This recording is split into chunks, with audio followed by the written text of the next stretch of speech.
ಗೊಬ್ಬರ ಮಾಡ್ಕೊಡಿ ಅಂತ ಕೇಳೋರು ಕೊಟ್ಟಿದ್ದೀನಿ. ಇವತ್ತು ಅಭಿವೃದ್ಧಿ ನೀನ್ ಮರವಾಯ್ತಾ ಇದೆಯಾ ಮಂತ್ರಿಗೆ ಬಿಟ್ಟು ಇವತ್ತು ಅಭಿವೃದ್ಧಿ ಕೆಲಸ ಮಾಡಿಸ್ಲಿಕ್ಕೆ ಅಬ್ರೋಲಕ್ಕೆ ತೊಂದಿದೆಯಲ್ಲ ಅಂತೇಳಿ ಮಾಡಿಕೊಟ್ರು.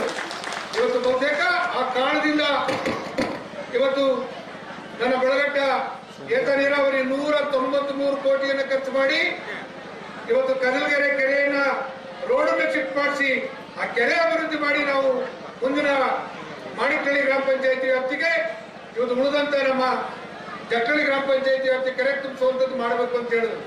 ಅವತ್ತೇನು ಹುನ್ನಾರ ನಡೀತು ಅಂತ ಗೊತ್ತಿದೆ. ಇವತ್ತು ಇರ್ತಕ್ಕಂಥ ಆ ನೀರಿಗೆ ಲಿಫ್ಟಿಗೇಷನ್ ಮಾಡ್ಲಿಕ್ಕೆ ಕೊಟ್ಟಿದ್ದಾರೆ. ಬಹುತೇಕ ಮುಂದಿನ ದಿನಗಳಲ್ಲಿ ಅಧಿಕಾರಿಗಳಿಗೆ ಹೇಳ್ತೀನಿ, ಕದಲ್ಗೆರೆ ವ್ಯಾಪ್ತಿ ಜನರು ಉಳಿದಂತಹ ವ್ಯಾಪ್ತಿ ರೈತರು ಗುದ್ದಾಟ ಮಾಡುವಂತ ಸ್ಥಿತಿ ನಿರ್ಮಾಣ ಮಾಡ್ತಾ ಇದ್ದೀವಿ. ಆ ಕೆರೆ ಅಭಿವೃದ್ಧಿ ಮಾಡಿ ನೀರನ್ನು ಹೆಚ್ಚಿಗೆ ಶೇಖರಣೆ ಮಾಡಿ ಆಗ ಮತ್ತು ಲಿಫ್ಟ್ ಮಾಡುವಂತ ಕೆಲಸ ಮಾಡಿದ್ರೆ ಯಾರಿಗೂ ರೈತರಿಗೆ ತೊಂದರೆ ಆಗ್ತಕ್ಕಂಥ ಅಗತ್ಯ ಇಲ್ಲ. ಆ ಕೆಲಸ ಆಗ್ತಿತ್ತು. ನೀವು ಮಾಡಿರ್ತಕ್ಕಂಥ ಕೆಲಸಕ್ಕೆ ಇಲ್ಲಿ ಯಾರು ನಾವು ಅಡ್ಡ ಕೊಡಿಸೋದಿಲ್ಲ, ನೀವು ಮಾಡ್ಕೊಳ್ಳಿ. ಆದ್ರೆ ಮುಂದಿನ ದಿನಗಳಲ್ಲಿ ಅಧಿಕಾರಿಗಳಿಗೆ ನಾನು ಈ ಮೂಲಕ ನಮ್ಮ ನಾಯಕರ ಸಮ್ಮುಖದಲ್ಲಿ ಸೂಚನೆ ಕೊಡ್ತಾ ಇದ್ದೀನಿ. 1 ವರ್ಷ ಆಗಿದೆ ಲಿಫ್ಟ್ ಇರಿಗೇಷನ್ ನೀವು ಸ್ಟಾರ್ಟ್ ಮಾಡಿ, ನಿಮ್ಗೆ ನಾಚಿಕೆ ಆಗ್ಬೇಕು. ಬಹುತೇಕ ಈಗ ಕುಮಾರಣ್ಣವ್ರು ಬರ್ತಾರೆ ಅಂತ ಹೇಳಿ 1 ವಾರದಿಂದ ನಾನು ವೀಕ್ಷಣೆ ಮಾಡಿಕ್ ಹೋದಾಗ ಸರ್ ಕೇಬಲ್ ಕಟ್ಟಾಗಿ 1 ವರ್ಷ ಆಯ್ತು ಸರ್, KVR ಮಾಡ್ಕೊಟ್ಟಿಲ್ಲ ಅಂತಕ್ಕಂಥ ದೂರು ಕೊಟ್ಟರು.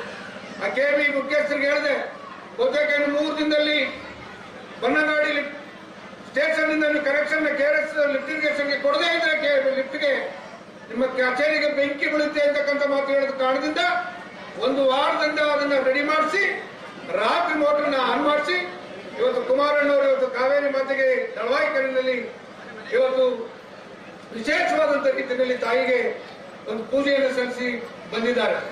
ಬಂಧುಗಳೇ, ಎಂತ ಕಠಿಣ ಪರಿಸ್ಥಿತಿಯಲ್ಲಿ 2018ರಲ್ಲಿ ಇಸ್ರೇಲ್ಗೆ ಹೋಗಿ ಇಂಥ ಕಠಿಣವಾದಂತಹ ಪರಿಸ್ಥಿತಿ ಇದ್ದಂತ ಸಂದರ್ಭದಲ್ಲಿ ನನ್ನ ರೈತರಿಗೆ ಯಾವ ರೀತಿ ನೀರು ಉಳಿಸುವಂತ ಒಂದು ಕಾರ್ಯಕ್ರಮ ಕೊಡಬೇಕು ಅಂತೇಳಿ ಬಹುತೇಕ ಬಾಂಬೆ ಏರ್ಪೋರ್ಟ್ ನಿಂದ ಇಲ್ಲಿ ಇಸ್ರೇಲ್ಗೆ ಪ್ರಯಾಣ ಮಾಡುವಂತ ಸಂದರ್ಭದಲ್ಲಿ ಅವರ ನೇತೃತ್ವದಲ್ಲಿ ನಾವು ಬಸವರಾಜ ಹೊರಟ್ಟಿಯರು ಇನ್ನೊಂದಿಬ್ರು ಮುಖಂಡರುಗಳು ಪ್ರಯಾಣ ಮಾಡುವಂತ ಸಂದರ್ಭದಲ್ಲಿ ಆ ಗೇಟ್ ಚೇಂಜ್ ಆಗೋಯ್ತು. ನಮಗೆ ಅವ್ರನ್ನ ಪ್ರೋಟೋಕಾಲ್ ಪ್ರಕಾರ ಗೇಟ್ ತಂದ್ಬಿಟ್ರು. ಅಲ್ಲಿದ್ದಂತ ಪೊಲೀಸ್ ಆಫೀಸರ್ಸ್ ಇನ್ನೇನು ಫ್ಲೈಟ್ ಎತ್ತುತ್ತಾರಲ್ಲ ಅಂತೇಳಿ ಅವ್ರು ಮೂವ್ ಆಗ್ಬಿಟ್ರು.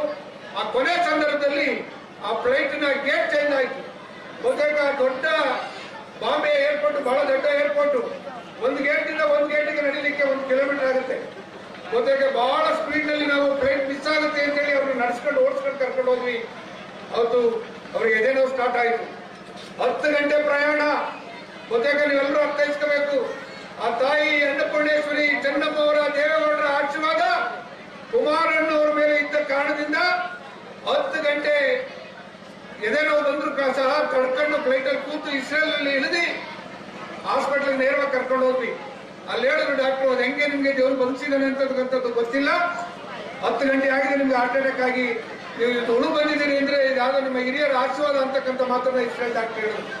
ಇವತ್ತು ಇಂಥ ಅನೇಕ ಸಂದರ್ಭಗಳನ್ನ ಅವರ ನಿಜ ಜೀವನದಲ್ಲಿ ಕಂಡಿದ್ರು ಸಹ ಅವರ ಹೃದಯ ಮಿಡಿಯುತ್ತೆ. ಬಡವರು ಬಗ್ಗರು ಅಂದ್ರೆ ಯಾವತ್ತೂ ಅವರು ಕೊಟ್ಟಿರ್ತಕ್ಕಂಥ ಕಾರ್ಯಕ್ರಮ. ಆ ಮೊದಲನೇ ಬಾರಿ ಮುಖ್ಯಮಂತ್ರಿಗಳಾಗಿ 20 ತಿಂಗಳ ಕಾಲ ಕೃಷ್ಣದೇವರಾಯನ ಒಂದು ಕಾಲವನ್ನ ಪುನರ್ನಿರ್ಮಾಣ ಮಾಡಿದಂಥದ್ದು ಕರ್ನಾಟಕದಲ್ಲಿ ಅದೊಂದು ಇತಿಹಾಸ. ಯಾವ ಬಡಬಲ್ಲಿಗ ಅಂತಕ್ಕಂಥದ್ದು ನೋಡಲಿಲ್ಲ. ಏಡ್ಸ್ ಬಂದು ನಡುತ್ತಿದ್ದಂತಹ ಕುಟುಂಬದ ಜೊತೆ ಹೋಗಿ ವಾಸ್ತವ್ಯ ಮಾಡಿ ಅವರಿಗೆ ಧೈರ್ಯ ತುಂಬತಕ್ಕಂಥದ್ದನ್ನ ಒಬ್ಬ ಮುಖ್ಯಮಂತ್ರಿಯಾಗಿ ಮಾಡಿದ್ರು. ಇಂಥ ಒಬ್ಬ ಪುಣ್ಯಾತ್ಮ ಇವತ್ತು ಈ ದೇಶದ ಭಾರಿ ಕೈಗಾರಿಕಾ ಸಚಿವರಾಗಿ ಅವರ ಜವಾಬ್ದಾರಿಯನ್ನ ನಿರ್ವಹಿಸ್ತಾ ಇರ್ತಕ್ಕಂಥದ್ದನ್ನು ನೀವೆಲ್ಲರೂ ಕಂಡಿದ್ದೀರಿ. ನಿಮ್ಮೆಲ್ಲರ ಹೆಬ್ಬೈಕೆ ಇವತ್ತು ಕುಮಾರಣ್ಣವ್ರನ್ನ ಕರೆಸಬೇಕು, ಅವ್ರಿಗೆ ನಾವು ಗೌರವ ಸಮರ್ಪಣೆ ಮಾಡಬೇಕು ಅಂತೇಳಿ ಇವತ್ತು ನೀವೆಲ್ಲರೂ 1 ವಾರಗಳ ಕಾಲದಿಂದ ವಿಶೇಷವಾಗಿ ನನ್ನ ತಾಯಂದ್ರು ಮತ್ತು ಒಬ್ಬ ಊರಿನ ಮಗನ್ನ ಕರೆಸಿ ಅವರಿಗೆ ಗೌರವ ಸಮರ್ಪಣೆ ಮಾಡುವಂತ ರೀತಿಯಲ್ಲಿ ನೀವೆಲ್ಲರೂ 4 ಗಂಟೆಗಳ ಕಾಲ ತಡವಾದ್ರು ನಾವೆಲ್ಲರೂ ಇಲ್ಲಿ ಕಾರ್ಯಕ್ರಮಕ್ಕೆ ಕಾದು ಕೂತವ್ರನ್ನ ಆಹ್ವಾನಿಸಿದ್ರಿ. ಇವತ್ತು ಗ್ರಾಮದ ಪರವಾಗಿ ನಾವು ಅವರಿಗೆ ಮೇಲಿನ ರೀತಿ ಮೇಲೆ ರಾಜ್ಯದಲ್ಲಿ ಸರ್ಕಾರ ತರ್ತಕ್ಕಂಥ ನೇತೃತ್ವವನ್ನು ವಹಿಸಬೇಕು ಅಂತಕ್ಕಂಥದ್ದನ್ನ ಆಶೀರ್ವಾದ ಮಾಡಲಿಕ್ಕೆ ಇಡೀ ಗ್ರಾಮದ ಗ್ರಾಮಸ್ಥರು ವಿಶೇಷವಾಗಿ ತಾಯಂದರು ಅವರಿಗೆ ಒಂದು ಭೀಮನ ಗದೆ ರೀತಿಯಲ್ಲಿ ಅವರಿಗೆ ಗದೆಯನ್ನ ಸಮರ್ಪಣೆ ಮಾಡಿ ಅವರಿಗೆ ಗೌರವ ಸಮರ್ಪಣೆ ಮಾಡ್ತಾ ಇದ್ದೀನಿ. ಮತ್ತೆ ಹೇಳಿದ್ರು, ಯಾವಾಗ ಇವತ್ತು ಓಪನ್ ಕವಚವನ್ನ ಅದಕ್ಕೆ ಧರಿಸ್ಕೊಡ್ತಾ ಇದ್ದೀವಿ, ಯಾವಾಗ ಗದೆ ಎತ್ತಬೇಕು ಅವಾಗಲೇ ಎತ್ತಿ ಕುಮಾರಣ್ಣ ಅಲ್ಲಿ ಗಂಟ ಗದೆ ಆ ಕವಚದ ಒಳಗಿರ್ಲಿ ಅಂತ ಹೇಳಿ ಗ್ರಾಮದ ಎಲ್ಲ ಸಮಸ್ತ ಗ್ರಾಮಸ್ಥರು ಅಭಿನಂದಿಸುವಂತ ಒಂದು ಕಾರ್ಯಕ್ರಮವನ್ನು ಹಾಕೊಂಡಿದ್ದೀರಿ. ಇನ್ನು ನಾವು 3 ಕಾರ್ಯಕ್ರಮ ಮುಗಿಸಿ ಇವತ್ತು ಅವರು ಮೈಸೂರಲ್ಲಿ ಇವತ್ತು ಬಹಳ ದೊಡ್ಡ ಕಾರ್ಯಕ್ರಮ. ಆದರ್ಶ ದಂಪತಿಗಳಾಗಿ ಚಂದಮ್ಮ ಅವರು ಇವತ್ತು ಅವರ ದೇವೇಗೌಡಾಜಿಯವರ ಜೊತೆ 72 ವರ್ಷಗಳಕ್ಕಿಂತ ಅಧಿಕವಾಗಿ ತಾಯಿಗೆ ಮಕ್ಕಳಾಗಿ ಈ ನಾಡಿನ ಜನತೆಗೆ ಅನುಪೂರ್ಣವಾಗಿ ಸೇವೆಯಾಗಿ ಅವ್ರು ಕೊಟ್ಟಂತ ಒಂದು ಅವರ ಕೈ ಅನ್ಸುತ್ತ ನಾವು ಯಾವತ್ತೂ ಮರೀಲಿಕ್ಕೆ ಸಾಧ್ಯ ಇಲ್ಲ. 5 ಗಂಟೆಗೆ ನಾವು ಆ ಕಾರ್ಯಕ್ರಮಕ್ಕೆ ಮಂಡ್ಯ ಪಾಂಡವಪುರದಲ್ಲಿ ಬಡವರ ಮಕ್ಕಳ ಒಂದು ಶಾಲೆಯನ್ನ ಲೋಕಾರ್ಪಣೆಗೊಳಿಸಿ ಹೋಗಬೇಕಾಗಿದೆ. ಅಂತಿಮವಾಗಿ ಗ್ರಾಮಸ್ಥರ ಒಂದು ಗೌರವ ಸಮರ್ಪಣೆ ಸ್ವೀಕಾರ ಮಾಡಿ ಕುಮಾರಣ್ಣ ಅವರು ಸಭೆಯನ್ನು ಕುರಿತು ಮಾತಾಡ್ತಾರೆ. ಹಾಗಾಗಿ ಅದಕ್ಕೆ ಅನುವು ಮಾಡಿಕೊಡ್ಬೇಕು ಅಂತೇಳಿ ವಿನಂತಿ ಮಾಡ್ತಾ ಕುಮಾರಣ್ಣ ಅವರಿಗೆ ಗೌರವ ಸಮರ್ಪಣೆ ಮಾಡಬೇಕು ಅಂತೇಳಿ ಸಮಸ್ತ ಗ್ರಾಮಸ್ಥರ ಊರಿನ ಪೂಜೆ ಯಜಮಾನರಲ್ಲಿ ವಿನಂತಿ ಮಾಡ್ತೇನೆ.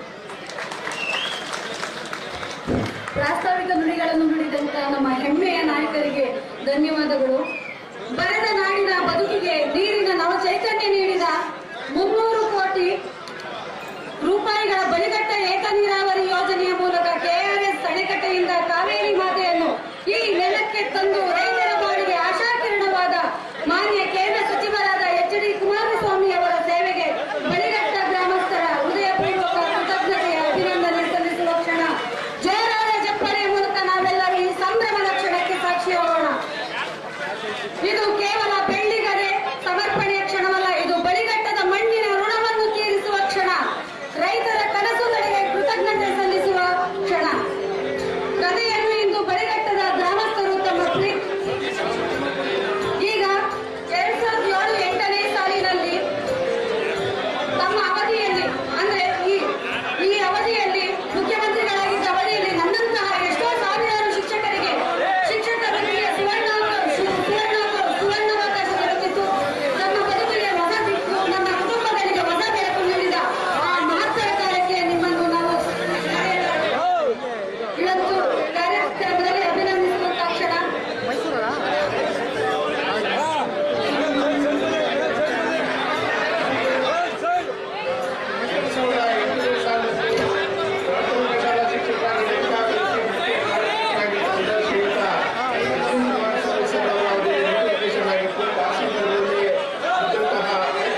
ಶಿಕ್ಷಕರು ದಯಮಾಡಿ ಬೇಗ ಅನುದಾನ ಕೊಡಬೇಕು. ಅವರು ಊಟ ಮಾಡಿಲ್ಲ. ಇನ್ನು 3 ಕಾರ್ಯಕ್ರಮ ಮುಗಿಸಿ ಅವರು 5 ಗಂಟೆ ಒಳಗೂ ಮೈಸೂರು ತಲುಪಬೇಕು. ಜನವಾಗಿ ಅವರ ಕಾರ್ಯಕ್ರಮಕ್ಕೆ ದಯಮಾಡಿ ಮಾಸ್ಟರ್ಗಳು ದಯಮಾಡಿ ಅವಕಾಶ ಮಾಡ್ತಾರೆ.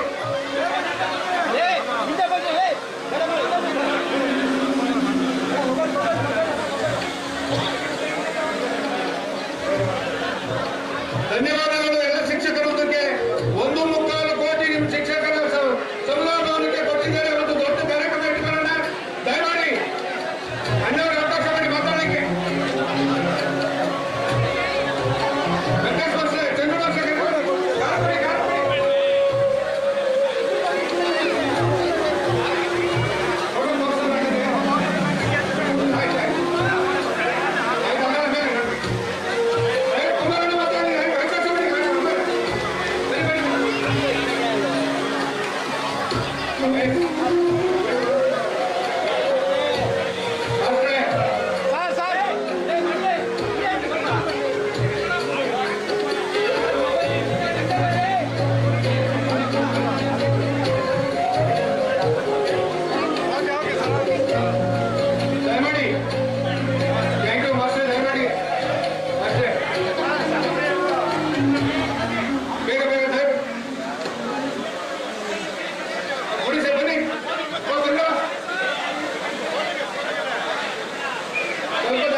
ಗ್ರಾಮಗಳಿಂದ ಬಂದಿರತಕ್ಕಂಥ ಎಲ್ಲ ನಮ್ಮ ತಂದೆ ತಾಯಂದ್ರೆ, ಯುವಕ ಸ್ನೇಹಿತರೆ, ಸಹೋದರ ಸಹೋದರಿಯರು, ಈಗಾಗಲೇ ಬಳಿಘಟ್ಟ ಗ್ರಾಮದ ನೀರಾವರಿ ಯೋಜನೆಗಳಿರ್ಬೋದು, ರಾಮ ಮಂದಿರದ ಮತ್ತು ಗ್ರಾಮದ ಮಾರಮ್ಮ ದೇವರ ಪುನಶ್ಚೇತನ ಕಾರ್ಯಕ್ರಮ ಇರ್ಬೋದು. ಇವತ್ತು ತಮ್ಮ ಗ್ರಾಮದಲ್ಲಿ ಎಲ್ಲರೂ ಈ ಕಾರ್ಯಕ್ರಮದಲ್ಲಿ ಭಾಗವಹಿಸಿ ತಾಯಿಯ ಆಶೀರ್ವಾದವನ್ನು ಪಡೆಯತಕ್ಕಂಥದ್ದಕ್ಕೆ ತಾವೇನು ನೆರವಿದ್ದೀರಿ. ಪ್ರಥಮವಾಗಿ ಮಾನವದೇವಿ ತಮ್ಮೆಲ್ಲರ ಕುಟುಂಬಗಳಿಗೆ ಸುಖ, ಶಾಂತಿ, ನೆಮ್ಮದಿಯ ಬದುಕನ್ನು ಕರುಣಿಸಲಿ ಅಂತಕ್ಕಂಥ ದೇವರಿಗೆ ಪ್ರಾರ್ಥನೆಯನ್ನು ಸಲ್ಲಿಸ್ತಾ, ಬಹುಶಃ ಪುಟ್ಟರಾಜಣ್ಣ ಅವರು ಈಗ ಸುದೀರ್ಘವಾಗಿ ಏನು ಮಾತನಾಡಿದ್ದಾರೆ. ಅವ್ರು ಇಷ್ಟು ಸುದೀರ್ಘವಾಗಿ ಯಾವಾಗಲೂ ಮಾತಾಡ್ತಿರಲಿಲ್ಲ. ಇವತ್ತೇ ತಮ್ಮೆಲ್ಲರನ್ನು ಉದ್ದೇಶಿಸಿ ಸುದೀರ್ಘವಾಗಿ ಮಾತಾಡಿರ್ತಕ್ಕಂಥ ಅಭಿವೃದ್ಧಿ ಅಂದ್ರೆ ಪುಟ್ಟರಾಜಣ್ಣ ಅಂದ್ರೆ ಅಭಿವೃದ್ಧಿ ಅಂತಕ್ಕಂಥದ್ದು ಅವರ ಒಂದು ಕಾರ್ಯಗಳಿಂದ ತಾವೆಲ್ಲ ಗಮನಿಸಿದ್ದೇವೆ. ಬರೀ ಅಭಿವೃದ್ಧಿಗಷ್ಟೇ ಅಲ್ಲ, ಈ ಒಂದು ಪಾಂಡವಪುರ ಕ್ಷೇತ್ರದಲ್ಲಿ ಯಾವುದಾದ್ರೂ ಒಂದು ಕುಟುಂಬದಲ್ಲಿ ಏನಾದರೂ ಒಂದು ಸಣ್ಣ ಸಮಸ್ಯೆಗಳಾದರೆ, ದುರಂತಗಳಾದರೆ ತಕ್ಷಣ ಇವರು ಎಲ್ಲೇ ಇದ್ರು ಮನೆ ಮಗನ ರೀತಿಯಲ್ಲಿ ಬಂದು ನೀವು ಸೇವೆ ಮಾಡ್ತಕ್ಕಂಥ ಒಂದು ದೊಡ್ಡ ನಡವಳಿಕೆಯನ್ನ ಅವರ ಜೀವನದಲ್ಲಿ ಅಳವಡಿಸ್ಕೊಂಡಿರ್ತಕ್ಕಂಥ ಪುಟ್ಟರಾಜಣ್ಣವ್ರ ಬಗ್ಗೆ ನಾನು ಎಷ್ಟು ಹೇಳಿದ್ರು ಸಾಲದು ಅನ್ನೋದನ್ನು ಹೇಳಲಿಕ್ಕೆ ಬಯಸ್ತೀನಿ. ಬಹುಶಃ ಇವತ್ತಿನ ಈ ಒಂದು ಏತ ನೀರಾವರಿ ಯೋಜನೆ ಪುಟ್ಟರಾಜಣ್ಣ ಇಲ್ಲದೆ ಇಲ್ಲದ್ರೆ ಆಗ್ತಿರಲಿಲ್ಲ. ಅವರು ಸಣ್ಣ ನೀರಾವರಿ ಸಚಿವರಾಗಿ ಪ್ರತಿನಿತ್ಯ ತಾಲೂಕಿನ ಜನತೆಯ ಋಣ ತೀರಿಸಲಿಕ್ಕೆ ಎಲ್ಲೆಲ್ಲಿ ಸಾಧ್ಯವೋ ಎಲ್ಲ ರೀತಿಯ ಇಲಾಖೆಗಳಿಂದ ಹಣ ತಂದು ಕೆಲಸ ಮಾಡ್ತಕ್ಕಂಥದ್ರಲ್ಲಿ ಪ್ರಾಮಾಣಿಕವಾಗಿ ಸ್ಪಂದಿಸಿದ್ದಾರೆ ಎನ್ನುವುದನ್ನು ತಮ್ಮ ಗಮನಕ್ಕೆ ತರಲಿಕ್ಕೆ ಬಯಸ್ತೀನಿ. ಇವತ್ತು ಗ್ರಾಮದ ಸಮಸ್ತ ತಂದೆ ತಾಯಂದಿರು ಮೆರವಣಿಗೆ ಮುಖಾಂತರ ನಮ್ಮನ್ನೆಲ್ಲ ಕರ್ಕೊಂಡ್ಬಂದ್ರಿ. ನಿಮ್ಮ ಮುಖದ ಭಾವನೆಗಳು ನಿಮ್ಮ ಕುಟುಂಬದ ಒಬ್ಬ ಮಗ ಬರೆದಿದ್ದಾನೆ ಅಂತಕ್ಕಂಥ ರೀತಿಯಲ್ಲಿ ನಮ್ಮನ್ನ ಈ ಮೆರವಣಿಗೆ ಮುಖಾಂತರ ಮಾರಮ್ಮ ತಾಯಿ ದೇವಸ್ಥಾನದವರೆಗೂ ಏನು ಕರ್ಕೊಂಡ್ಬಂದಿದ್ದೀರಿ. ಪ್ರಾಮಾಣಿಕವಾಗಿ ನಿಮ್ಮ ಕುಟುಂಬದ ಒಬ್ಬರು ಸದಸ್ಯರಾಗಿ, ಮಕ್ಕಳು, ಅಣ್ಣನ, ತಮ್ಮನಾಗಿ ನಿಮ್ಮ ಜೊತೆಯಲ್ಲಿ ನಮ್ಮ ಮುಂದಿನ ಜೀವನ ಇರುತ್ತೆ ಅನ್ನೋದನ್ನ ಆ ತಾಯಿಯ ಸನ್ನಿಧಾನದಲ್ಲಿ ಹೇಳಕ್ಕೆ ಬಯಸ್ತೀನಿ. ನಾವು ಇಸ್ರೇಲ್ ಹೋದಂಥ ಪರಿಸ್ಥಿತಿಗಳನ್ನ ಹೇಳಿದ್ರು. ಅದಾದ ನಂತರ ಕಳೆದ ವರ್ಷ ನನಗಾದಂಥ ಆರೋಗ್ಯದ ಸಮಸ್ಯೆಗಳಿರ್ಬೋದು. ಇದು ಎಲ್ಲದರಿಂದ ಇವತ್ತು ಬಾರಾಗಿ ನಿಮ್ಮ ಮುಂದೆ ಬಂದು ನಾನು ಮಾತಾಡ್ತಾ ಇದ್ದೇನೆ ಅಂದರೆ, ಇವತ್ತು ನಿಮ್ಮಂಥ ತಾಯಂದಿರು, ಹಲವಾರು ಹಿರಿಯರು, ಇದಪ್ಪ ಅವನಿಗೆ ಭಗವಂತ ಆಯುಷ್ ಕೊಡ್ಲಿ ಅಂತಕ್ಕಂಥದ್ದನ್ನ, ಆರೋಗ್ಯ ಚೆನ್ನಾಗಿರ್ಲಿ ಅಂತ ಹೇಳಿ ಬಹುಶಃ ಲಕ್ಷಾಂತರ ಕುಟುಂಬದಲ್ಲಿ ಆ ದೇವರಿಗೆ ಪ್ರಾರ್ಥನೆಯನ್ನು ಸಲ್ಲಿಸಿದ್ದೀರಿ. ಅದರ ಹಿನ್ನೆಲೆಯಲ್ಲಿ ಇವತ್ತು ನಾನು ನಿಮ್ಮ ಮುಂದೆ ಇಷ್ಟು ಸ್ವಲ್ಪ ಆರೋಗ್ಯವಂತನಾಗಿ ಬಂದು ನಿಂತಿದ್ದೇನೆ.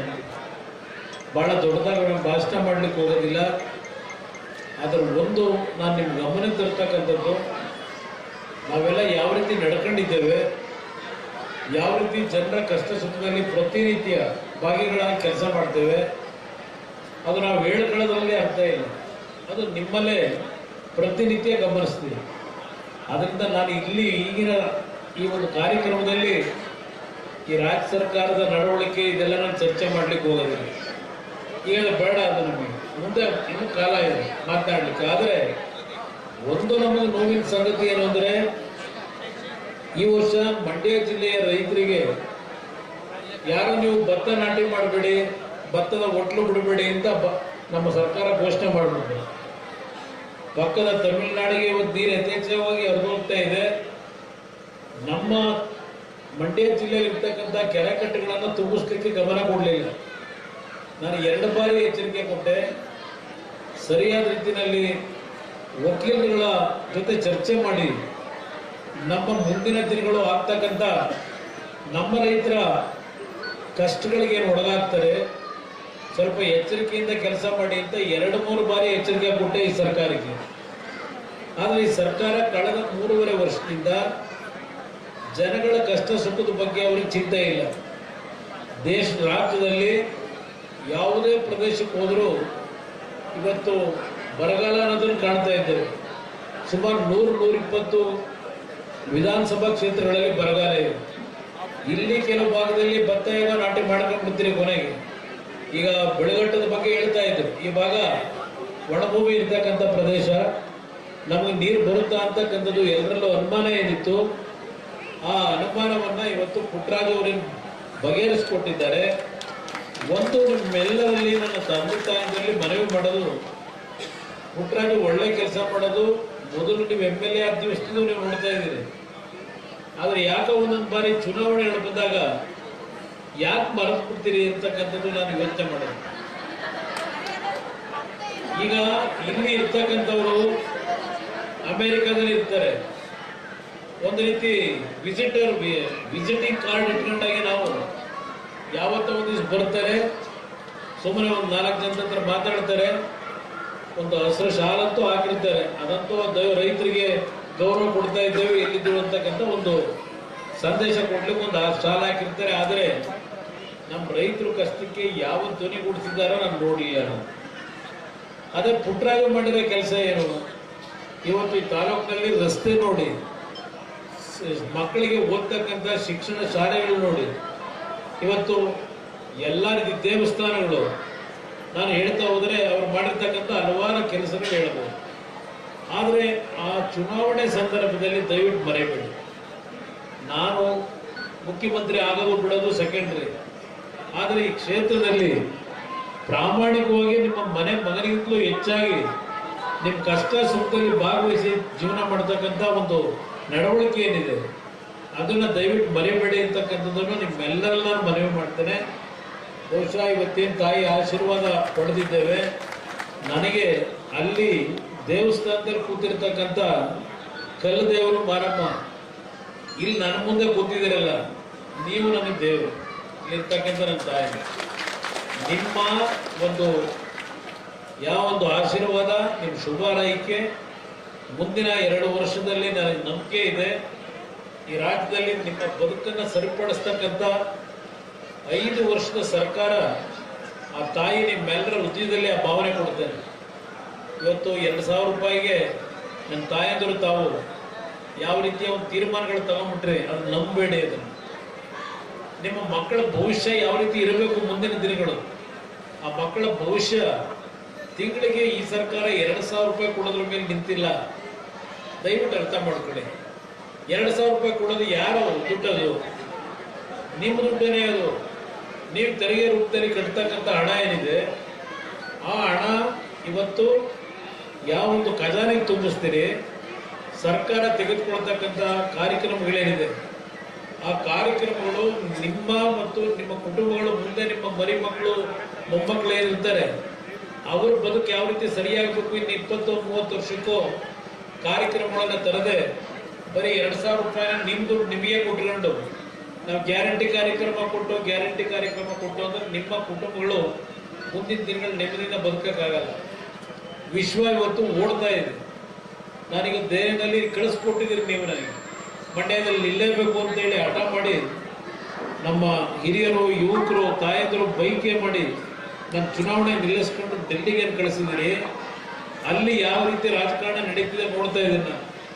ಧೈರ್ಯ ನಮ್ಮ ಹಳ್ಳಿಗೆ ಬಂದು ನಮ್ಮ ಹಳ್ಳಿ ಜನರ ಬದುಕು ನೋಡಿದ್ರೆ ಅಲ್ಲಿ ಇರ್ತಕ್ಕಂಥ ವಾತಾವರಣವೇ ಬೇರೆ. ಅಲ್ಲಿ ಬರೋರೆಲ್ಲ ದೊಡ್ಡ ದೊಡ್ಡ ಲಕ್ಷಾಂತರ ಕೋಟಿ ವ್ಯವಹಾರ ಮಾಡ್ತಕ್ಕಂಥವ್ರು ಭೇಟಿ ಮಾಡಕ್ಕೆ ಬರ್ತಾರೆ. ನಮ್ಮ ಹಳ್ಳಿ ಜನ ನೀವು ಹಂಗೇ ಇದ್ದೀರಿ. ನೀವು ಬೆಳೀತಕ್ಕಂಥ ಬೆಳೆ ಭೂಮಿ ನಂಬ್ಕೊಂಡು ಏನು ಬೆಳಿತೀರಿ. ಇವತ್ತು ಸಕ್ಕರೆ ಬೆಲೆ ಎಲ್ಲಿ ಹೋಗಿದೆ? 72 kg 72 ರೂಪಾಯಿ ಹೋಗಿದೆ. ರೈತರು ನೀವು ಬೆಳೆದ್ರೆ ಕಬ್ಬಿಗೆ ಬೆಲೆ ಎಷ್ಟು ಕೊಡ್ತಾವ್ರೆ? 2,600. ಇದನ್ನು ಯೋಚನೆ ಮಾಡಿ. ಯಾವ ರೀತಿಯಲ್ಲಿ ಕಾರ್ಖಾನೆ ಮಾಲೀಕರು ಹಣ ಸಂಪಾದನೆ ಮಾಡ್ತಾರೆ, ಅದರಲ್ಲಿ ನಮ್ಮ ರೈತರು ಬೆಳಗ್ಗೆಯಿಂದ ರಾತ್ರಿವರೆಗೆ ಭೂಮಿ ಒಳಗೆ ನೀರು ಕಟ್ಟಿ ಗೊಬ್ಬರ ಹಾಕಿ ಬೆಳೆದು ಬೆಳೆನ ನೀವು ಮಾರ್ಕೆಟ್ಗೆ ಹೋಗಿ ದುಡ್ಡು ತರೋದ್ರೊಳಗೆ ನೀವು ಮಾಡಿರೋ ಸಾಲ ತೀರ್ಸಕ್ಕಾಗಲ್ಲ. ಸ್ವಾತಂತ್ರ್ಯ ಬಂದು 75 ವರ್ಷ ಆದರೂ ನಮ್ಮ ರೈತರು ಈ ರೀತಿ ಬದುಕ್ತಾ ಇದ್ದೇವೆ. ಇದು ಸರಿಯಾಗಬೇಕು ಅಂತಕ್ಕಂಥದ್ದು ದೇವೇಗೌಡರ ಬೈಕ್ ಏನಿದೆ. ಅವರು 75 ವರ್ಷದಲ್ಲಿ ಇದ್ದಿದ್ದೇ ಒಂದು 3-4 ವರ್ಷ, 10 ತಿಂಗಳು ಪ್ರಧಾನಮಂತ್ರಿ, 14 ತಿಂಗಳು 18 ತಿಂಗಳು ಮುಖ್ಯಮಂತ್ರಿ, 3 ವರ್ಷ 2 ವರ್ಷ ನೀರಾವರಿ ಸಚಿವರು. ಅವ್ರು ಏನು ರೈತರ ಬಗ್ಗೆ ಕಳಕಳಿ ಇತ್ತು ಆ ಕಾರ್ಯಕ್ರಮವನ್ನು ಕಾರ್ಯರೂಪಕ್ಕೆ ತರಲಿಕ್ಕೆ ಆಗಿಲ್ಲ. ಅವರು ಏನೋ ಭಗವಂತನ ಒಂದು ಆಶೀರ್ವಾದವೋ ಏನೋ ಗೊತ್ತಿಲ್ಲ, ಆಕಸ್ಮಿಕವಾಗಿ ನಾನು ರಾಜಕೀಯಕ್ಕೆ ಬಂದಿದ್ದೇನೆ. ಬಹುಶಃ ದೇವೇಗೌಡರು ಮಾಡ್ಲಿಕ್ಕೆ ಆಗದೆ ಇರತಕ್ಕಂಥ ನಮ್ಮ ರೈತರ ಬದುಕನ್ನು ಸರಿಪಡಿಸಬೇಕು ಅನ್ನೋದು ಅವ್ರ ಜೀವನ ಪರ್ಯಂತ ಏನು ಹೋರಾಟ ಮಾಡಿದ್ದಾರೆ. ಆ ಕೆಲಸ ನನ್ನಿಂದ ಆಗಬೇಕು ಅಂತ ಹೇಳಿ ಆ ದೇವರು ನನ್ನನ್ನು ಆಕಸ್ಮಿಕವಾಗಿ ರಾಜಕೀಯಕ್ಕೆ ತಂದಿದ್ದಾನೆ. ಈ ಆರೋಗ್ಯನೂ ಇನ್ನೂ ಕೊಟ್ಟಿದ್ದಾನೆ ನನಗೆ. ಅದರಿಂದ ನಾನು ಈ ಒಂದು ಕಾರ್ಯಕ್ರಮದಲ್ಲಿ ಹೇಳ್ತಾ ಇದ್ದೇನೆ, ಮುಂದಿನ ದಿನಗಳಲ್ಲಿ ಪುಟ್ಟರಾಜು ನಾವು ಎಲ್ಲ ಸೇರಿ ಬರೀ ಮಂಡ್ಯ ಜಿಲ್ಲೆ ಅಲ್ಲ, ಇಡೀ ರಾಜ್ಯದಲ್ಲಿ ಒಂದು ಉತ್ತಮವಾದಂಥ ಗ್ರಾಮೀಣ ಪ್ರದೇಶದ ಜನರ ಬದುಕು, ನಮ್ಮ ಯುವಕರ ನಿರುದ್ಯೋಗ. ದಿನಕ್ಕೆ ನಾನು ಬೆಂಗಳೂರಲ್ಲಿದ್ದರೆ ಒಂದು 100 ಜನ ಮಕ್ಕಳು ಬಂದು ಅರ್ಜಿ ಕೊಡ್ತಾರೆ. ಇಲ್ಲೂ ಹಲವಾರು ಜನ ಅರ್ಜಿ ಕೊಟ್ಟರು ನಿಮ್ಮೂರಿಗೆ ಬಂದಾಗಲಿಲ್ಲ. ಕಂಪ್ಯೂಟರ್ ಸೈನ್ಸ್ ಓದಿರ್ತಾರೆ, ಮೆಕ್ಯಾನಿಕಲ್ ಇಂಜಿನಿಯರ್ ಓದಿರ್ತಾರೆ, ಕೆಲಸ ಇಲ್ಲ. ಈ ಪರಿಸ್ಥಿತಿ ನಮ್ಮ ಹಳ್ಳಿ ಮಕ್ಕಳು ನೀವು ಕಷ್ಟಪಟ್ಟು ಓದಿಸ್ತೀರಿ, ಕೆಲಸ ಇಲ್ಲದೆ ಇರ್ತಕ್ಕಂಥದ್ದು ನಾನು ದಿನ ನೋಡ್ತಾ ಇದ್ದೇನೆ. ಇಲ್ಲಿ ಕಾರ್ಖಾನೆ ತರಬೇಕು ಅಂತಕ್ಕಂಥದ್ದು ನಿಮ್ಮೆಲ್ಲರ ಬೈಕ್ ಏನಿದೆ, ಹಲವಾರು ರೀತಿ ಶ್ರಮ ಆಗ್ತಾ ಇದ್ದೇನೆ. ಇನ್ನು ಮುಂದಿನ 3 ವರ್ಷ ನನಗಿರ್ತಕ್ಕಂಥದ್ದು ಅವಧಿ. ಆದರೆ ಇನ್ನು 2 ವರ್ಷದಲ್ಲಿ ಬಹುಶಃ ನಾನು ಕರ್ನಾಟಕ ವಾಪಸ್ ಬರಬೇಕು, ನಿಮ್ಮ ಜೊತೆ ಇರಬೇಕು ಅನ್ನೋದು ನನ್ನ ಆಸೆ ಇಟ್ಕೊಂಡಿದ್ದೇನೆ. ಈ 2 ವರ್ಷದೊಳಗೆ ಏನಾದರೂ ಒಂದು ರೀತಿಯಲ್ಲಿ ನಿಮ್ಮ ಒಂದು ನಿರೀಕ್ಷೆಯನ್ನು ಇಟ್ಕೊಂಡಿದ್ದೀರಿ, ಅದು ಈಡೇರಿಸ್ತೀನಿ ಅಂತಕ್ಕಂಥದ್ದಕ್ಕೆ ಆ ಭಗವಂತನ ಪ್ರಾರ್ಥನೆ ಮಾಡಿ ಇಡ್ತಾ ಇದ್ದೇನೆ. ನಿಮಗೆಲ್ಲ ಒಳ್ಳೆಯದಾಗಲಿ. ಇನ್ನು ಮತ್ತೆ ನನ್ನ ಗೌರವಪೂರ್ವಕವಂತ ವಂದನೆಗಳನ್ನು ಸಲ್ಲಿಸಿ ನಿಮ್ಮ ಆಶೀರ್ವಾದ. ಇಲ್ಲಿ ಪುಟ್ಟರಾಜು ನಿಮ್ಮ ಮನೆ ಮಗನಾಗಿದ್ದಾನೆ, ದಯವಿಟ್ಟು ನೋಡ್ಕೊಳ್ಳಿ. ಗೊತ್ತು ಇದು ಮುಂದೆ ಕಟ್ಟಿಸಿದ್ದು ಈ ಒಂದು ಈಗ ನಿಮಗೆ ಹೇಳೋದಲ್ಲ, ರಾಮನ ಒಂದು ನೀವು ಆಚರಣೆ ಮಾಡಬೇಕಾದ್ರೆ ಇದು ಎಲ್ಲ ಮಾಡಿರ್ತಕ್ಕಂಥದ್ದು ಇದೆಲ್ಲ ಹೇಳ್ತಾ ಇದ್ರು. ಅವ್ರಿಗೆ ಕೆಲಸ ಮಾಡ್ತಕ್ಕಂಥದ್ರಲ್ಲಿ ಎಲ್ಲ ಒಂದು ಕಡೆ ಯಾವುದೋ ಒಂದು ರೀತಿ ಯಾರ್ಯಾರನ್ನೋ ಹಿಡಿದು ದುಡ್ಡು ತಂದು ಕೆಲಸ ಮಾಡಿಸ್ತಾರೆ. ಆದರೆ ಆ ಕೆಲಸ ಮಾಡ್ತಕ್ಕಂಥ ಶಕ್ತಿ ಗೊತ್ತ ಒಂದೇ ವರ್ಗದಲ್ಲಿ ಆಗಿದೆ. ಆ ಕೆಲಸ ಮಾಡೋ ಒಂದು ನಡವಳಿಕೆ ಇದೆಯಲ್ಲ, ಮುಂದಿನ ದಿನಗಳಲ್ಲಿ ಅವ್ರನ್ನ ಪಾಂಡವಪುರದಲ್ಲಿ ಇಟ್ಕೋಬೇಡಿ. ಸ್ವಲ್ಪ ಇನ್ನೊಂದು 5-6 ಕಾನ್ಸ್ಟಿಟ್ಯೂನ್ಸಿ ಕುಮಾರಣ್ಣ ಪರವಾಗಿ ಜನಗಳ ಮತ ಹಾಕ್ಸಕ್ಕೆ ಅಲ್ಲಿ ಕಳಿಸಿ ಬೇರೆ ಕ್ಷೇತ್ರಕ್ಕೆ ಅವ್ರನ್ನ ಕೆಲಸ ನೀವು ನೋಡ್ಕೊಳ್ಳಿ. ದಯವಿಟ್ಟು ನಿಮ್ಗೆಲ್ಲರಿಗೂ ಹೊಲಿಸಿರ ನಡೆಮಾತು ಮುಗಿಸ್ತೀನಿ. ಎಲ್ರಿಗೂ ಒಳ್ಳೇದಾಗ. ಎಲ್ರಿಗೂ ಹೃತ್ಪೂರ್ವಕವಾದಂತ ವಂದನೆಗಳು ಹೇಳ್ತಾ, ಕುಮಾರಣ್ಣ ಅವರು ನಿಮ್ಮೆಲ್ಲರ ಗ್ರಾಮಸ್ಥರ ಪರವಾಗಿ, ವಿಶೇಷವಾಗಿ ತಾಯಂದಿರ ಪರವಾಗಿ ವಂದನೆಗಳನ್ನು ಸಲ್ಲಿಸಿ ಮುಂದಿನ ಕಾರ್ಯಕ್ರಮಕ್ಕೆ ಕಳಿಸ್ಕೊಡ್ಬೇಕು ಬೇಗ ಅಂತೇಳಿ ನಾನು ಮಾಡ್ತೀನಿ. ಆಯ್ತು.